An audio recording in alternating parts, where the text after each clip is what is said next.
చూశాక నిన్ను వేశాక కన్ను వెనక్కిలాగా తీసుకోను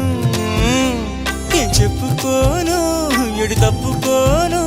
నువ్వద్దన్నా నేనొప్పుకోను నువ్వేసే గవ్వలాటలు మెలేసే గళ్ళబాటలు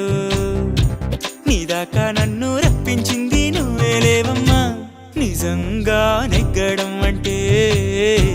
ఇష్టంగా ఓడడం అంతే